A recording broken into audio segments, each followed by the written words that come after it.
Oxide, Bharat का एकमात्र जंग रोधक सीमेंट।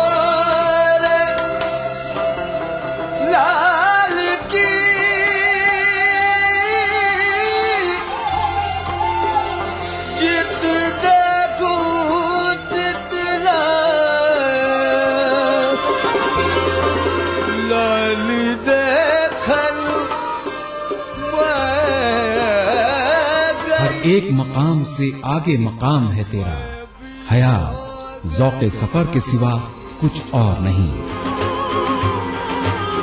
आपकी खिदमत में ईटीवी उर्दू।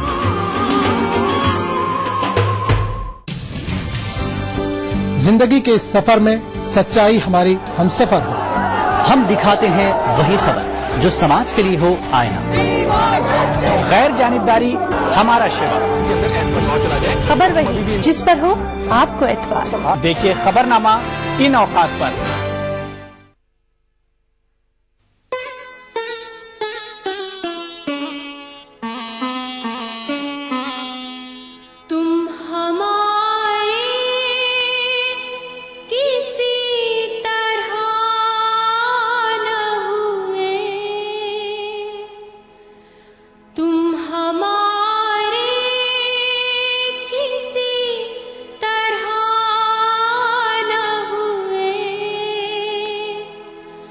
वरना दुनिया में क्या नहीं होता, वरना दुनिया में क्या नहीं होता।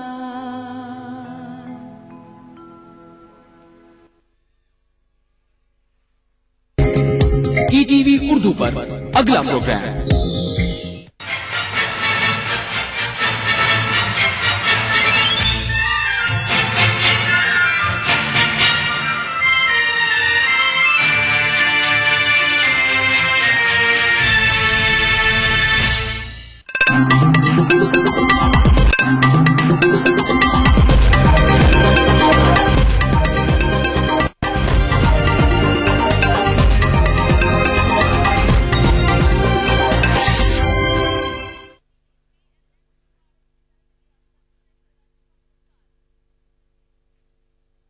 उर्दू न्यूज में आपका खैर मकदम है। आप देख रहे हैं खबरनामा। मैं हूं सैयद अहमद जीलानी। पहले नजर सुर्खियों पर।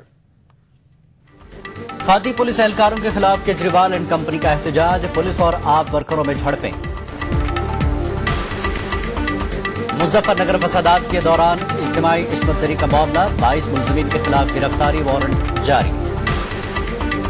सुप्रीम कोर्ट ने 15 मुजरिमों की सजाए मौत को उम्र कैद में किया तब्दील, वीरप्पन के 4 साथी भी इसमें शामिल। और ऑस्ट्रेलिया ओपन से फेडरर की छुट्टी, बर्डिच पहली बार ऑस्ट्रेलियन ओपन के सेमीफाइनल में पहुंचे।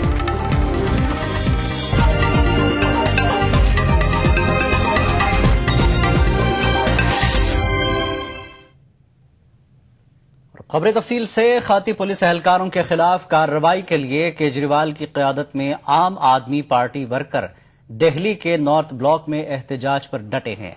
पुलिस और आम आदमी पार्टी के वर्करों के बीच झड़पें भी हुई हैं। केजरीवाल ने तातुल खत्म करने के लिए बातचीत का रास्ता अख्तियार करने से इनकार कर दिया है। जगह जगह रुकावटें खड़ी किए जाने के बावजूद केजरीवाल हामियों ने रायसना हिल्स में घुसने की कोशिश की। इससे कबल आज सुबह शास्त्री भवन के करीब भी आम आदमी पार्टी वर्करों और पुलिस के बीच धींगा मुश्ती हुई। केजरीवाल हामियों ने आज सुशील कुमार शिंदे और मरकजी हुकूमत की जमकर नुक्ताचीनी की।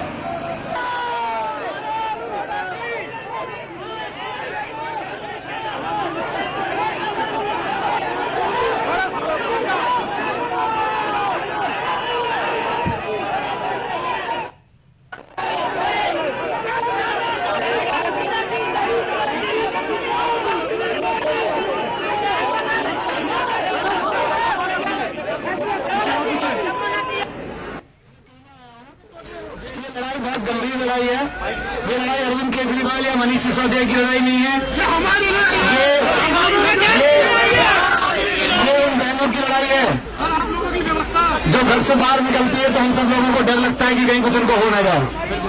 ये उस ड्रग रैकेट, सेक्स रैकेट के खिलाफ लड़ाई है जो हमारे पड़ोस में चल रहा होता है, जिसकी वजह से हमारे मोहल्ले के लड़के लड़कियां बर्बाद हो जाते हैं। ये बलात्कारियों के खिलाफ लड़ाई है, इसलिए इस लड़ाई को आप लोग लड़ने आए हैं बहुत शांतिपूर्वक तरीके से, किसी तरह की कोई हिंसा नहीं। जितने यहाँ पुलिस वाले खड़े हैं इनसे हमारी कोई पर्सनल दुश्मनी नहीं है किसी से। केजरीवाल भी एकदम ठीक है।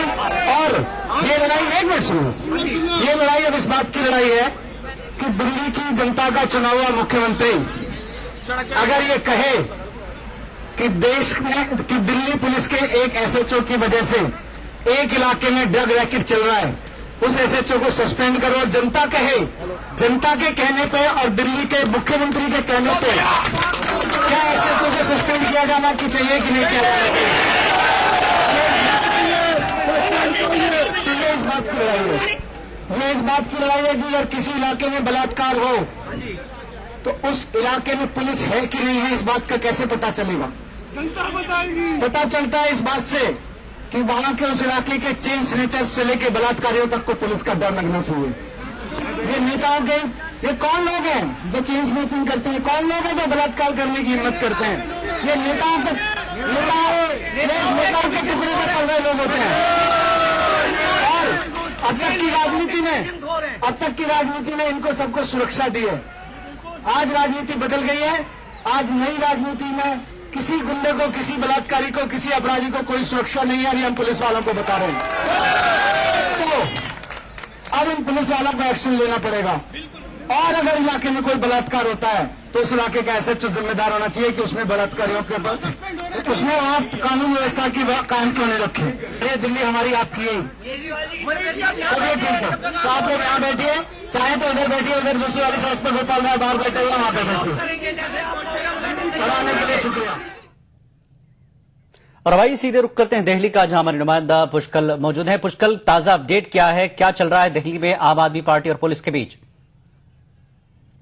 थोड़ी देर पहले रेल भवन की तरफ आने वाले जो बैरिकेड थे, जो कॉन्स्टिट्यूशन क्लब से रेल भवन को जोड़ते हैं, वहां पर आम आदमी पार्टी ने बैरिकेड्स को तोड़ दिया है। जिस तरह से काफी भीड़ थी, दिल्ली पुलिस के लोग उन्हें इस ओर नहीं आने दे रहे थे जिधर केजरीवाल का धरना था। उसके बाद बैरिकेड्स को तोड़ के लोगों में एक तरफ भीड़ जरूर भागी है, उसमें कई लोग घायल हुए हैं। 2 से 4 लोग की घायल होने की सूचना है, उन्हें अस्पताल अभी थोड़ी देर पहले पहुंचाया गया है। तो कहीं न कहीं लोगों में जनाक्रोश एक बार फिर देखने को मिल रहा है। तमाम जो रेल भवन के रेल भवन के आने वाले जितने रास्ते हैं उसको बंद कर दिया गया था, बैरिकेड्स लगा दिए थे, लेकिन उस पार जिन्हें नहीं आने दिया गया था उनके बीच जनाक्रोश सामने देखने को मिला जब उन्होंने बैरिकेड्स को तोड़कर आगे बढ़े। हजारों की लोग अब उस धरने में पहुंच चुके हैं जहां केजरीवाल है, लेकिन फिलहाल अरविंद केजरीवाल अपने वरिष्ठ नेताओं के साथ एक बैठक कर रहे हैं कि आगे की रणनीति किस तरह की होगी। फिलहाल मामले को शांत कराया जा रहा है। पुलिस ने पूरे मामले को काबू में कर लिया है। फिलहाल मामला अभी ठंडा रहा, लेकिन जितने घायल हैं उन्हें अस्पताल पहुंचाया गया है। जी पुष्कल, और एक चीज जानना चाहेंगे, जिस तरह से अरविंद केजरीवाल ने ये पूरा कल से धरना दिया है, जिस तरह का माहौल बन गया है, तू मैं चल रही है रियासत और मरकज के बीच। एक छोटी सी चीज थी कि एक शिकायत थी कि उन्हें वहां पर रेड करना था पुलिस वालों को, इतना बड़ा हंगामा हो रहा है। अगर वो उस वक्त वो काम कर देते तो आज ये नौबत नहीं आती। क्या मरकजी सरकार, सेंट्रल गवर्नमेंट भी ये देखना चाह रही थी कि आम आदमी पार्टी या केजरीवाल की हुकूमत आगे और क्या क्या कर सकती है? इम्तिहान लिया जा रहा है केजरीवाल का। देखिए जिलानी, मैं बताऊं कि कल जिस तरह से जो गृह मंत्री है सुशील कुमार शिंदे प्रधानमंत्री से मिले थे इस पूरे मामले में, आज ये खबर आ रही है कि राहुल गांधी से मिलेंगे और इस पूरे घटना पर एक बार हो सकता है कि कुछ मामला बन पड़े, चूंकि केजरीवाल उन 4 पुलिस अधिकारियों को सस्पेंड और ट्रांसफर करने की बात कह रहे हैं। तो उसमें उस चर्चा के बाद हो सकता है कि कुछ फैसला आ जाए। फिलहाल कांग्रेस की रणनीति आने वाले चुनाव में भी साफ तौर से देखने को मिल रही है कि मोदी के खिलाफ जिस तरह से मामला बढ़ रहा है, मोदी को रोकने के लिए कांग्रेस का सबसे बड़ा हथियार अरविंद केजरीवाल साफ तौर पे दिखता नजर आ रहा है। इसलिए कांग्रेस फिलहाल इस पूरे मामले में बोलने से चुप हो रही है, लेकिन फिलहाल राहुल गांधी के मिलने की सूचना जरूर आ रही है गृह मंत्री शिंदे से। जी सर, मामला गर्मा गया है, तो ऐसे में सुशील कुमार शिंदे की तरफ से, मनमोहन सरकार की तरफ से क्या कुछ इकदाम किए जा रहे हैं? देखिए, फिलहाल अभी तक कोई आधिकारिक बयान नहीं आया है। फिलहाल केजरीवाल अपने वरिष्ठ नेताओं के साथ एक बैठक कर रहे हैं कि आगे की रणनीति किस तरह की होगी, क्योंकि आज धरने का दूसरा दिन है और तमाम जो कार्यकर्ता, आम जनता है, यहाँ रेल भवन पर पहुंच चुकी है। कल से ज्यादा भीड़ यहाँ पर उमड़ पड़ी है। सुरक्षा के भी काफी पुख्ता इंतजाम है, लेकिन 26 जनवरी गणतंत्र दिवस के मात्र 5 दिन बाकी है। उसको लेकर दिल्ली पुलिस और पैरामिलिट्री फोर्सेज जो सेना है उसको चिंता जरूर है कि जिस तरह से आईबी अलर्ट आए हुए थे कि आतंकी हमले हो सकते हैं, उस पर दिल्ली पुलिस और तमाम जो सुरक्षा एजेंसियां काफी चिंतित जरूर है कि इस तरह से यहाँ पे काफी भीड़ और मैं बता दूं कि 23 तारीख को फुल डे रिहर्सल भी होना है इस इलाके में। तो पुलिस और सरकार जल्द से जल्द इस इलाके को खाली करने की योजना आज देर रात या कल सुबह तक बना सकती है। जी पुष्कल, शुक्रिया आपका बहुत जानकारी के लिए।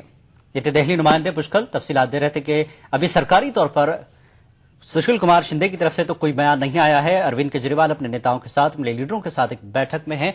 देखते हैं कि शाम तक क्या निकल कर आता है। और आगे बढ़ते हैं। इस बीच वजारत दाखिला इस मसले से निपटने के लिए हिकमत अमली वजह कर रही है, लेकिन यह वाजे कर दिया गया है कि जांच रिपोर्ट आने से पहले किसी पुलिस एहलकार के खिलाफ कोई कार्रवाई नहीं की जाएगी। जराये के मुताबिक वजारत दाखिला 24 जनवरी तक पूरे मामले पर नजर रखेगी। इस बीच दिल्ली में सिक्योरिटी के सख्त बंदोबस्त किए गए हैं। दिल्ली पुलिस का इल्जाम है कि अरविंद केजरीवाल के हामी उन्हें उकसाने की कोशिश कर रहे हैं।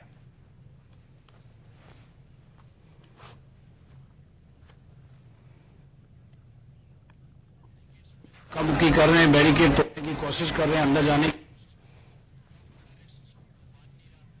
तो इसका मतलब ये है कि अभी, लेकिन हमने पूरा का पूरा, हमारे जो स्टाफ है, काफी हमारे पास फोर्स है, तो हम सारे स्टेप्स ले रहे हैं जिससे कि पीस एंड ऑर्डर मेंटेन करके। इस दौरान केजरीवाल के धरने के खिलाफ सुप्रीम कोर्ट में मफाद आमा की अर्जदाश्त दाखिल की गई है। सुप्रीम कोर्ट मफाद आमा की दरख्वास्त पर जुमे को समाअत करेगी। अपने मिनिस्टर को 509B रेप के मैटर से बचाने के लिए केजरीवाल ने आज न केवल कानून तोड़ा है, बल्कि एक संवैधानिक मर्यादा समाप्त कर दी है। एक चीफ मिनिस्टर या तो संवैधानिक दायित्व कर सकता है और चीफ मिनिस्टर बना रह सकता है, या संविधान को तोड़ने के लिए एजिटेशन, धरना और प्रदर्शन करके कानून के विरुद्ध में कार्य कर सकता है। दो में से एक चीज वो चुनेगा। हमने सुप्रीम कोर्ट से आज यही प्रार्थना की है कि जिन लोगों ने सूडानी औरतों के विरुद्ध में गलत एक्शन लिया है, गलत काम किया है, उनको अरेस्ट किया जाए, उनके अगेंस्ट इन्वेस्टिगेशन की जाए और प्रोसिक्यूशन की जाए। साथ में ही सुप्रीम कोर्ट ये निर्णय करे कि जो व्यक्ति संविधान के जो शपथ लेता है, संविधान के अनुसार काम करने के लिए जो संविधान के ऑफिस को बियर करता है, क्या वह धरना और प्रदर्शन कर सकता है, कानून को तोड़ सकता है, कानून के विरुद्ध और अपने ही संवैधानिक ऑफिस के विरुद्ध में सड़क के ऊपर खड़े होकर के लड़ने को तैयार हो सकता है। सुप्रीम कोर्ट ने शुक्रवार को पिटीशन के ऊपर हियरिंग लेने के लिए निश्चित डायरेक्शन दिया है और यह निर्णय करने के लिए क्या वाकई केजरीवाल और एज ए चीफ मिनिस्टर और एज ए धरना प्रदर्शन दोनों का रूप एक साथ काम कर सकते हैं या नहीं, क्या उनका काम कानूनी रूप से सही है या गलत है। उधर आज दूसरे रोज भी एहतियाती तौर से नॉर्थ ब्लॉक इलाके के 4 मेट्रो स्टेशनों को बंद कर दिया गया है। पटेल चौक, सेंट्रल सेक्रेटेरिएट, उद्योग भवन और रेस कोर्स मेट्रो स्टेशन बंद हैं। ताहुक्म सानी ये मेट्रो स्टेशन बंद रहेंगे।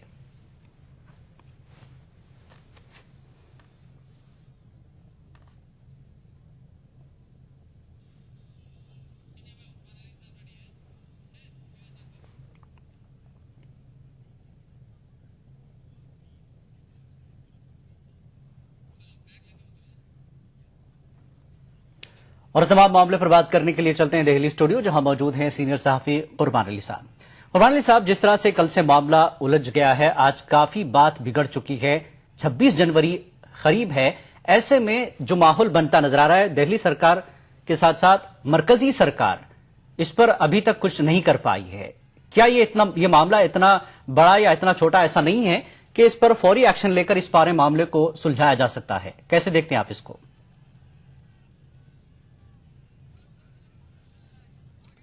जी, आपने सही फरमाया। ये असल में मरकजी हुकूमत की एक सर्दमहरी कही जा सकती है कि इस पूरे मामले को जिस तरह से मरकजी हुकूमत टैकल कर रही है, डील कर रही है, वो बहुत ही गैर जिम्मेदाराना है। कल से ऐसा लग रहा है यहाँ दारुल हुकूमत दिल्ली में कि जैसे मरकजी हुकूमत नाम की कोई चीज ही नहीं है।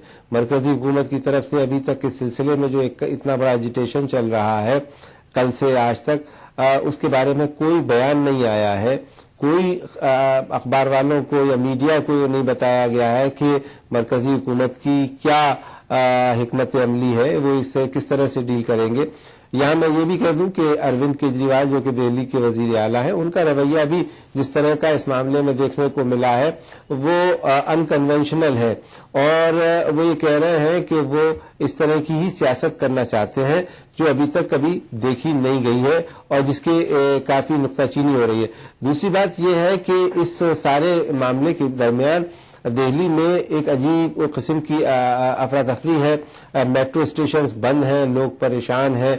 आज मैंने खुद मेट्रो से आने की कोशिश की, लेकिन पता चला कि मेट्रो काम नहीं कर रही है, वो सेंट्रल सेक्रेटेरिएट नहीं जा रही है।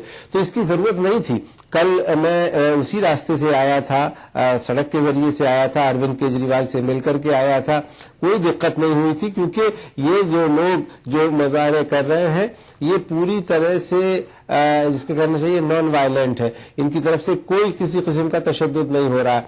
बावजूद उसके दिल्ली पुलिस ने इसे अपनी अना का सवाल बना लिया है, और मरकजी हुकूमत अब ये कह रही है कि जब तक इंक्वायरी कंप्लीट नहीं हो जाती, मुकम्मल नहीं हो जाती, तब तक हम इस सिलसिले में कोई कदम नहीं उठाएंगे।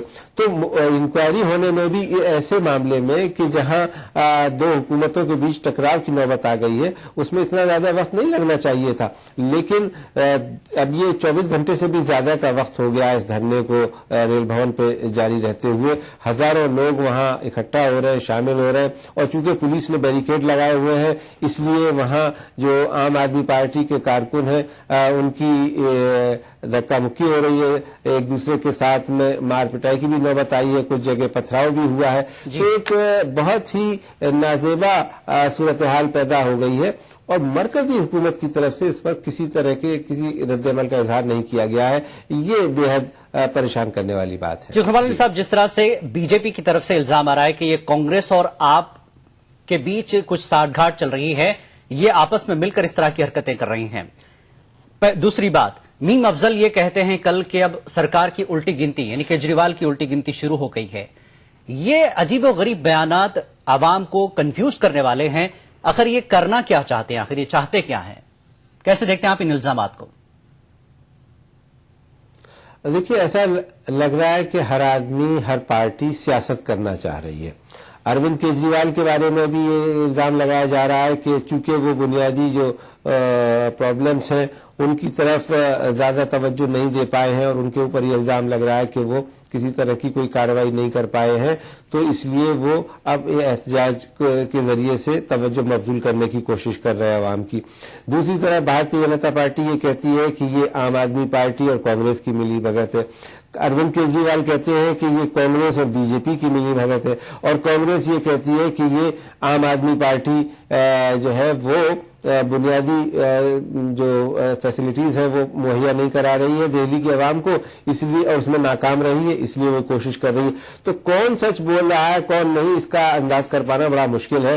लेकिन हाँ, ये जरूर है कि इस दरमियान एक बहुत ही मजे का खेज सूरत हाल पैदा हो गई है, और कोई ये बताने को तैयार नहीं है कि आया आज की तारीख में दिल्ली की रियासती हुकूमत कहाँ है, वो क्या काम कर रही है, और मरकजी हुकूमत कहाँ है, वो क्या कर रही है।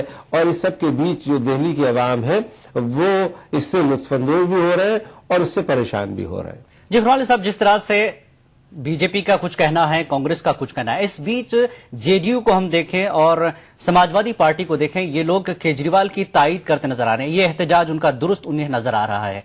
तो सारी सियासी पार्टियां इतनी पुरानी हैं, सियासत कर रही हैं, दिल्ली में हैं, किसी को दुरुस्त नजर आ रहा है तो किसी को साजबाज नजर आ रहा है। ये कुल मिलाकर लोकसभा के लिए जिस तरह की तैयारी दिख रही है, जैसा कि बीजेपी का कहना है कि मोदी के एजेंडे पर कोई बात करने को तैयार नहीं है, मोदी के एजेंडे को ये पसेपुछ डालना चाहते हैं, मीडिया में अपनी जगह बनाना चाहते हैं, इस तरह के इल्जामात हैं। तो ये कौन साथ आ रहा है, कौन अलग हो रहा है, इस पर आपकी राय मैं जानना चाहूंगा। जी, जैसा मैंने अर्ज किया पहले भी कि हर सियासी जमात इस वक्त सियासत कर रही है क्योंकि इलेक्शन नजदीक है और उसे अपना स्कोर बनाना है कि ज्यादा से ज्यादा मकबूलियत हासिल कर ली जाए। दिल्ली इलेक्शन के बाद और 28 दिसंबर को हलफबर्दारी के बाद जो आम आदमी पार्टी है, जिसे अभी अक्सरियत हासिल नहीं है दिल्ली असेंबली में, जो कांग्रेस की हिमायत से हुकूमत बनाए हुए है, वो अब इस कोशिश में है कि मुल्कगीर पैमाने पर वो अपने उम्मीदवार खड़े करे।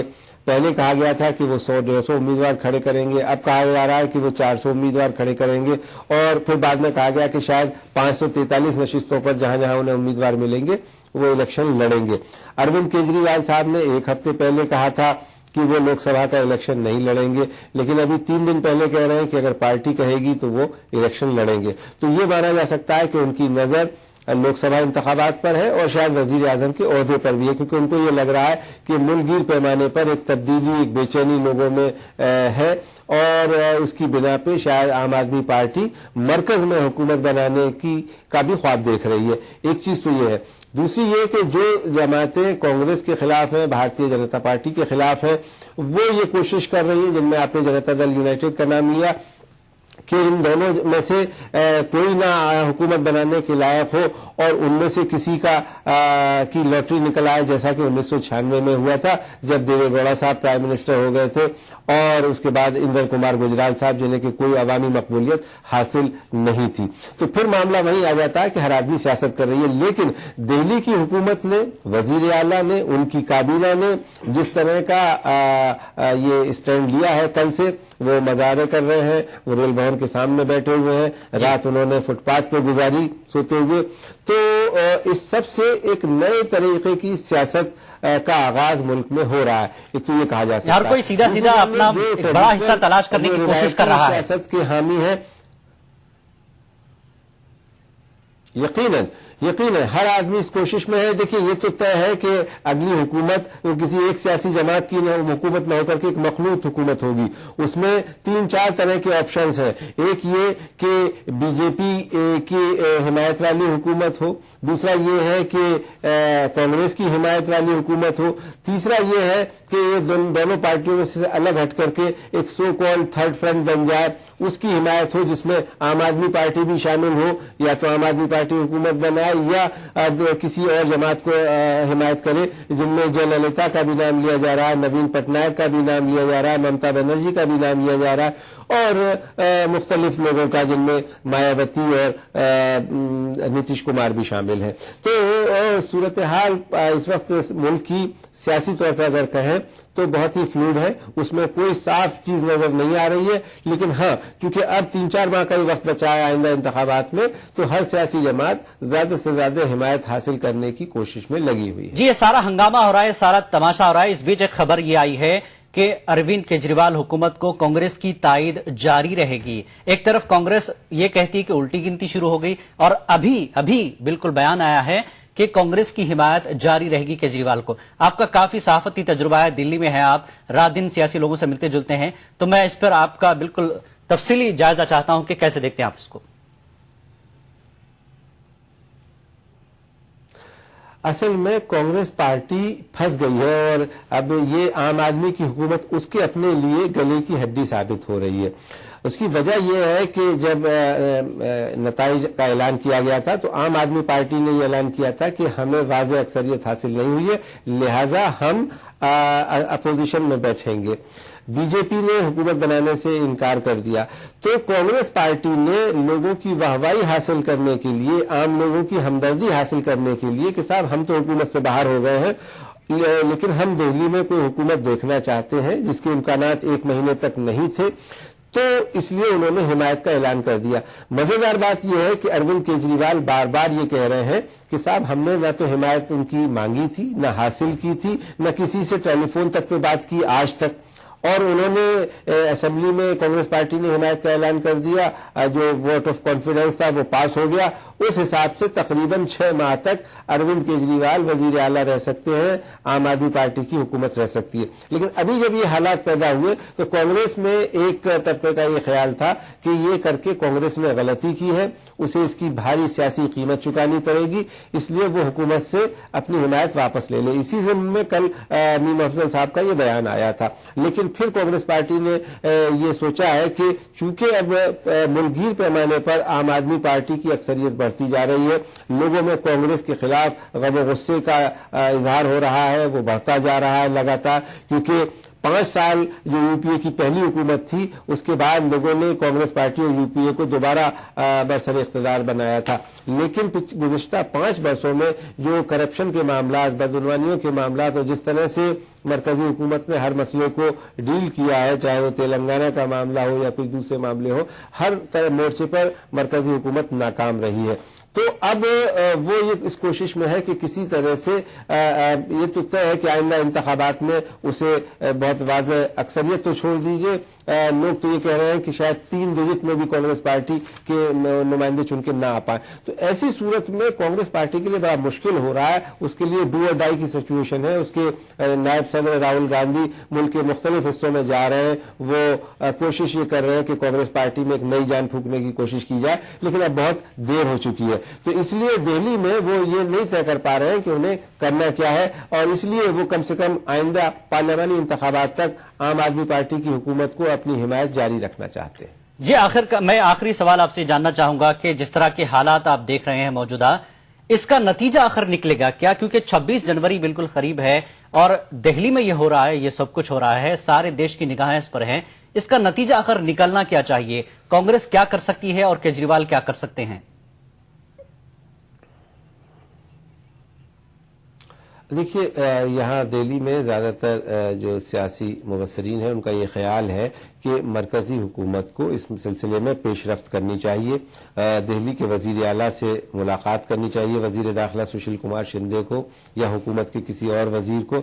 उन्हें मनाने की कोशिश होनी चाहिए कि इससे मुल्क की तस्वीर पूरी दुनिया में, आप जानते हैं कि ये जो यौम जमहूरिया होता है 26 जनवरी को, इसमें एक कोई मेहमान बाहर से भी आता है, मेहमान खुसूसी के तौर पे, और पूरी दुनिया में हिंदुस्तान की एक मिलिट्री शान शौकत का एक मुजाहरा भी होता है परेड के जरिए से, और एक मैसेज देने की भी कोशिश होती है। ऐसे मौके पे अगर उसमें कुछ खलल पड़ा उन प्रोग्राम्स में, तो ये मुल्क के लिए एक अच्छी चीज नहीं होगी। दूसरी चीज ये है कि ये इतनी बड़ी बात नहीं है जिसको तूल दिया गया है, इसको अन्ना का सवाल बना लिया गया है दोनों तरफ से, अरविंद केजरीवाल और उनकी हुकूमत की जानिब से भी और मरकजी हुकूमत से भी। तो इस तरह से हुकूमतें नहीं चला करती हैं, खास करके जमहूरियत में। आप अगर अन्ना का सवाल बना लेते, हमने ये देखा है कि लोकपाल के मामले पे भी मरकजी हुकूमत ने इसी तरह से अन्ना का सवाल बनाया था, लेकिन आखिरकार उसे सरेंडर करना पड़ा और उसे सुनना पड़ा आवाम की बात, और फिर वो कानून भी लाना पड़ा जो पिछले 40 साल से लोकसभा में कभी पास नहीं हो पा रहा था। तो मरकजी हुकूमत को इसे अन्ना का सवाल ना बना के इसे आपसी रवादारी के साथ और बातचीत के जरिए से हल करना चाहिए। दिल्ली की हुकूमत को और दिल्ली की आवाम को ये यकीन दिलाना चाहिए कि दिल्ली की पुलिस उनके हक में है। यहाँ ये सूरत हाल इसलिए पैदा हो गई क्योंकि दिल्ली पुलिस दिल्ली की हुकूमत के तहत काम नहीं करती है, वो मरकजी हुकूमत और लेफ्टिनेंट गवर्नर के अहकामात के जरिए से काम करती है। और इसमें ये हर पार्टी का सियासी मंशूर है, जिसमें आम आदमी पार्टी भी शामिल है, कांग्रेस और बीजेपी भी शामिल है, कि दिल्ली को मुकम्मल रियासत का दर्जा दिया जाए। अगर यहाँ मुकम्मल रियासत का दर्जा दिल्ली के पास में होता तो आज ये शायद सूरत हाल पैदा न होती जो दूसरी रियासतों में है। वहां हर लॉ एंड ऑर्डर के लिए रियासती पुलिस जिम्मेदार होती है और वो रियासती वजीर आला और चीफ सेक्रेटरी और गवर्नर के जरिए काम करती है। लेकिन दिल्ली में बदकिस्मती से ऐसा नहीं है। तो इस सूरत